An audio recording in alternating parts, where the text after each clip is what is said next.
Halo, halo, halo. Assalamualaikum warahmatullahi wabarakatuh. Perkenalkan, nama saya Tiara Sayumi Umama dengan NIM D1A230142. Halo, perkenalkan nama saya Sonia Dila Apriliani dengan NIM D1A230114. Hai, perkenalkan nama saya Siti Agustina dengan NIM D1A230159. Perkenalkan, aku Saida Tahira dengan NIM D1A230035. Di video kali ini kita akan membahas topik yang sering dialami tapi jarang dibicarakan, yaitu konstipasi atau yang sering kita kenal itu sembelit. Sembelit atau konstipasi adalah kondisi ketika buang air besar jadi jarang, susah keluar, atau terasa nggak tuntas. Nah, biasanya kalau BAB kurang dari 3 kali seminggu, bisa jadi itu tanda kamu mengalami sembelit. Nah, terus apa aja sih penyebab dari sembelit ini? Yang pertama itu kurang makan serat, contohnya kurang makan sayuran, kurang makan buah, dan biji-bijian. Terus kurang minum air putih, jarang bergerak atau jarang olahraga, atau kebiasaan menahan BAB. Bisa juga karena stres atau efek samping obat tertentu. Nah, ada beberapa obat nih yang bisa memicu sembelit, yaitu seperti suplemen zat besi, antasida, dan obat penghilang nyeri. Gimana sih gejala dari sembelit ini? Gejala dari sembelit yang sering kita alami yaitu yang pertama, feses terasa keras dan kering, susah BAB, bahkan kadang sampai berdarah, perut terasa penuh, kencang atau mulas, dan tidak merasa puas setelah BAB, seperti ada yang mengganjal. Sembelit bisa mengganggu aktivitas sehari-hari. Salah satu solusinya adalah laksatif. Nah, apa itu laksatif? Laksatif adalah sekelompok obat yang bekerja dengan mempercepat pengeluaran feses dan juga mengurangi konsistensi atau kepadatan feses. Obat ini terutama digunakan untuk mengatasi sembelit atau konstipasi. Untuk mengatasinya, penggunaan laksatif dapat menjadi pilihan terapi yang efektif, terutama bila perubahan pola makan dan gaya hidup belum memberikan hasil. Memilih jenis laksatif yang sesuai sangatlah penting, karena masing-masing obat laksatif memiliki cara kerja dan indikasi penggunaan yang berbeda. Dengan memahami perbedaan dan dosis yang tepat, kita dapat menangani sembelit secara aman, efektif, dan sesuai dengan kondisi setiap individu. Yuk, kita kenali 5 jenis golongan utama laksatif atau pencahar yang biasa digunakan. Yang pertama, ada pencahar osmotik.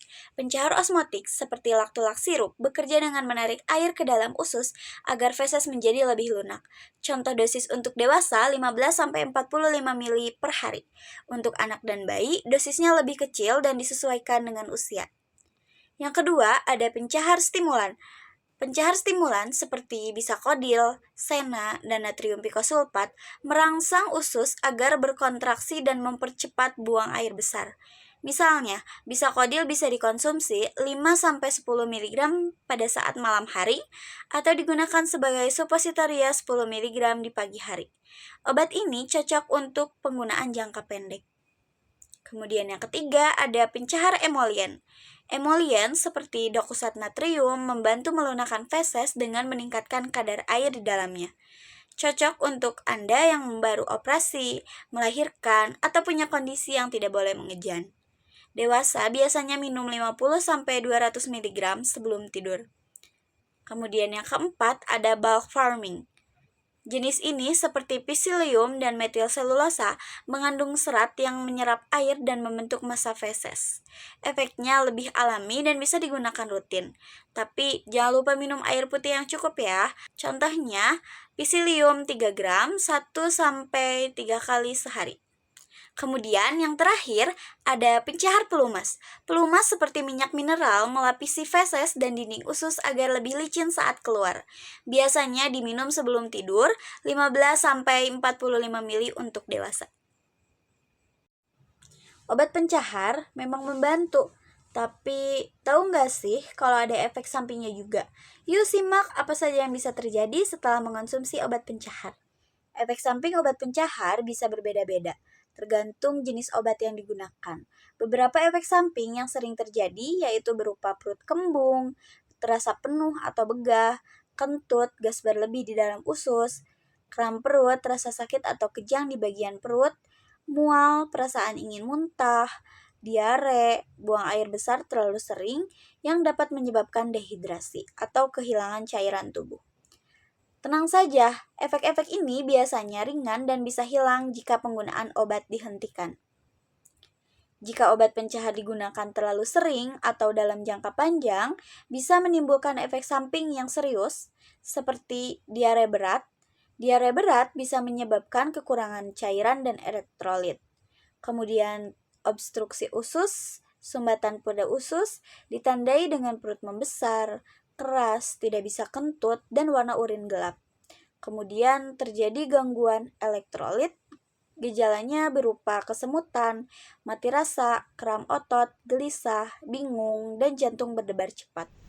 Nah, selanjutnya di bagian ini aku bakal jelasin tentang interaksi obat laksatif dengan obat yang lain. Jadi, walaupun laksatif itu sering digunakan untuk mengatasi konstipasi, kita itu tetap harus hati-hati karena beberapa jenis laksatif itu bisa berinteraksi dengan obat-obat yang lain yang kita konsumsi. Dan itu bisa mengaruh ke efektivitas obatnya, bahkan juga bisa meningkatkan efek sampingnya juga. Nah, laksatif ini dibagi jadi beberapa jenis dan masing-masing jenisnya itu punya mekanisme kerja serta potensi interaksi yang berbeda-beda. Yang pertama, itu ada laksatif osmotik. Contohnya laktulosa dan juga magnesium hidroksida dan juga ada polyethylene glycol. Nah, laksatif jenis ini kerjanya itu untuk menarik air ke dalam usus sehingga feses itu jadi lebih lembek dan mudah dikeluarkan. Tapi karena dia mempercepat transit di usus, penyerapan obat-obat oral lainnya itu bisa jadi terganggu. Misalnya obat anti kejang, antibiotik, atau juga obat jantung, itu dikoksin. Nah, contoh nyatanya itu ada polyethylene glycol atau kita kenal juga Miralax. Bisa berinteraksi dengan diuretik dan obat-obat lainnya. Kemudian yang kedua itu ada laksatif stimulan. Contoh obatnya tuh bisa Kodil dan juga Sena. Nah, laksatif ini merangsang kontraksi usus supaya BAB itu jadi lebih cepat. Tapi, efek sampingnya itu bisa menurunkan kadar kalium di tubuh atau disebut juga hipokalemia. Nah, ini berbahaya kalau dikombinasikan dengan obat seperti digoxin, yaitu obat jantung. Karena kadar kalium rendah itu bisa memperkuat efek toksik dari digoxin. Jadi contohnya Sena bisa menurunkan kalium dan juga bisa membuat risiko efek samping digoxin itu jadi lebih tinggi. Nah, jenis yang ketiga itu laksatif bulk forming. Contohnya yaitu psyllium dan juga metil selulosa. Nah, laksatif ini itu tuh mengandung serat larut air. Jadi dia itu membantu menambah volume feses dan juga merangsang gerakan usus. Tapi serat ini juga bisa menghambat penyerapan beberapa obat, apalagi kalau diminumnya itu berdekatan. Contohnya bisa ngaruh ya ke levotiroxin atau warfarin.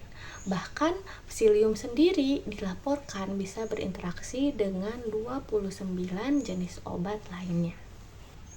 Dan yang terakhir itu laksatif pelumas. Contohnya itu adalah minyak mineral. Nah, laksatif ini melapisi dinding usus dan juga fesesnya supaya lebih licin dan juga mudah keluar. Nah, tapi dia itu bisa menghambat penyerapan vitamin yang larut dalam lemak. Contohnya kayak vitamin A, vitamin D, vitamin E, dan juga vitamin K. Nah, selain itu obat-obat yang tergantung pada lemak untuk diserap juga bisa terganggu. Nah, setelah kita bahas interaksi laksatif dengan obat yang lain, sekarang aku mau lanjutin ke bagian interaksi laksatif dengan makanan. Karena laksatif itu bekerja di saluran cerna, otomatis ada kemungkinan dia juga bisa berpengaruh ke penyerapan nutrisi dari makanan. Apalagi kalau dipakainya dalam jangka panjang atau nggak sesuai aturan. Yang pertama, itu laksatif pelumas. Contohnya minyak mineral tadi ya. Nah, jenis ini tuh bisa menghambat penyerapan vitamin-vitamin yang larut dalam lemak, seperti vitamin A, vitamin D, vitamin E, dan juga vitamin K. Nah, efek ini akan lebih terasa nih kalau diminum bersamaan dengan makanan. Makanya disarankan untuk minum minyak mineral saat perut kosong dan dijauhkan waktunya dari makanan atau suplemen yang mengandung vitamin tersebut, biar nanti nutrisinya tetap bisa diserap dengan baik. Yang kedua itu laksatif bulk forming. Nah, contohnya itu Psyllium dan metil selulosa. Nah, jenis ini menyerap air dan membentuk pasta seperti gel di usus, tapi dia juga bisa mengikat nutrisi dan obat. Jadi bisa mengurangi penyerapan kalau diminum terlalu dekat dengan waktu makan. Karena itu, disarankan konsumsi Psyllium itu minimal 2 jam sebelum atau sesudah makan atau minum obat, supaya tidak mengganggu penyerapan nutrisi dan kerja obat lainnya. Nah, yang ketiga itu laksatif osmotik. Contohnya itu laktulosa dan juga magnesium sitrat. Nah, laksatif ini mempercepat pergerakan usus dan itu bisa membuat waktu penyerapan nutrisi itu dari makanan jadi lebih singkat. Tapi tenang aja, selama digunakan sesuai petunjuk, efek ini biasanya nggak terlalu signifikan. Nah, buat teman-teman yang gak mau ngalamin konstipasi, ini ada 6 tips yang bisa dilakuin untuk menghindari konstipasi itu sendiri. Yang pertama, yang paling simpel tapi orang sering lupa, itu minum air putih. Tubuh kita itu ibaratnya kayak mesin yang butuh pelumas atau oli untuk bisa bekerja secara normal. Ketika tubuh kita kurang oli tadi atau kurang mineral, itu dapat menyebabkan sistem pencernaan kita menjadi macet. Nah, untuk minum air putih itu minimal banget 1 hari itu 8 gelas. Ingat ya, bukan kopi ataupun teh, tapi air putih murni. Yang kedua, itu bisa dengan mengkonsumsi makanan tinggi serat. Serat itu ibaratnya kayak sikat yang membantu untuk membersihkan usus kita. Buah-buahan kayak apel, pir, sayuran, ataupun kacang-kacangan itu merupakan sahabat terbaik bagi sistem pencernaan kita. Berikutnya, yang ketiga, itu olahraga rutin atau gerakan fisik ya. Nggak perlu nge-gym yang berat-berat, cukup jalan 30 menit, yoga ringan, ataupun yang lebih simpel lagi, naik turun tangga, itu udah cukup. Kenapa? Karena dengan gerakan fisik, itu membantu usus untuk memijat makanan supaya bergerak dengan lancar. Jadi, stop rebahan. Yang keempat, itu mengkonsumsi probiotik dan juga prebiotik. Mereka tuh kayak superhero gitu ya di sistem pencernaan kita. Mengkonsumsi probiotik kayak yogurt, Yakult, atau acar-acaran yang mengandung bakteri baik itu dapat membantu sistem pencernaan kita. Juga prebiotik kayak pisang atau bawang putih itu dapat menjadi makanan untuk bakteri baik yang dihasilkan dari probiotik. Jadi probiotik dan prebiotik itu merupakan teamwork yang sangat sempurna untuk usus kita. Yang kelima itu kelola stres dengan baik. Tahu nggak sih kalau kita stres itu nanti si usus kita jadi tegang dan susah buat bekerja secara normal. Coba deh lakuin teknik napas dalam, meditasi 5 menit, ataupun lakuin aktivitas yang bikin kita happy. Itu bisa membuat pencernaan kita menjadi lebih rileks ya. So, pikiran tenang, perut pun menjadi lebih rileks. Dan yang terakhir, yang keenam, jangan biasakan untuk menahan buang air besar. Kalau misalkan mau dimanapun nih, udah ada panggilan alam, itu langsung aja nyari toilet terdekat. Jangan ditahan-tahan. Dan juga jangan buru-buru. Cukup cari toilet, duduk tenang, dan keluarkan secara perlahan. Nah, jadi ingat ya, mulai dari minum air putih cukup, makan serat, olahraga rutin, minum probiotik, kelola stres, dan juga jangan menahan buang air besar, supaya pencernaan kita menjadi lebih rileks, menjadi lebih sehat, dan ya terhindar dari konstipasi.